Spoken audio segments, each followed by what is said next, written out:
သမီးတနေ့နေ့မှာတော့သမီးလေးဟာဘဝကျင်ဖို့တွေ့မှာပါပဲကိုချစ်တဲ့သူဟာကိုဘဝကျင်ဖို့ဖြစ်မှာပဲလို့တထိတ်ချယုံကြည်မထားနဲ့တော့ဘာဖြစ်လို့လဲဆိုတော့အချစ်ဆိုတာစိတ်ကမရှိဘူးကောင်းကောင်းဆူဆူသူချစ်ချင်တဲ့သူချစ်တာပဲချစ်တဲ့သူတိုင်းဟာကိုလက်ထပ်မဲ့သူမဖြစ်နိုင်ဘူးလေအချစ်ဟာအချစ်ဘဝဟာဘဝပဲတကယ်တမ်းဘဝတစ်ခုထူထောင်တဲ့အခါမှာကိုနဲ့ကြိုက်တူအကြိုက်တူတွေဖြစ်မှအစဉ်ပြေတာသမီးရဲ့ဘဝတစ်ချောင်းလုံးလက်တွဲမဲ့ဘဝကျင်ပေါ်ကိုအချိန်ယူပြီးစဉ်းစားချင်းချင်းရွေးတဲ့နဲ့ချစ်တဲ့သူပဲဘဝကျင်ပေါ်ရွေးတတ်တဲ့ဖေဖေတို့မြန်မာမိန်းကလေးတွေတတိပေးခြင်းနဲ့ချစ်တာနဲ့ဘဝနဲ့တစ်ထပ်တည်းမဟုတ်ဘူးနော်ချစ်တော့ကိုကရင်ခုန်ပြီးချစ်လိုက်တာပဲဒါပေမဲ့အဲ့ဒီချစ်သူဟာကိုအားကိုးမဲ့သူ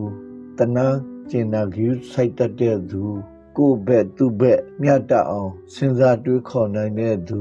ကိုရဲ့အမိဖကိုယူသည်လေးစားတဲ့သူအဆဆဒါတွေစဉ်းစားရတဲ့သမီးဒါတွေမစဉ်းစားဘူးဆိုလို့ရှိရင်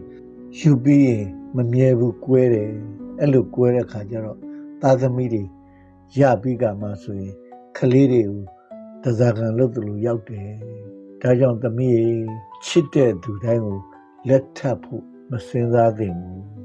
အကြိုက်တူဇေယိုက်တူစိတ်စေတနာ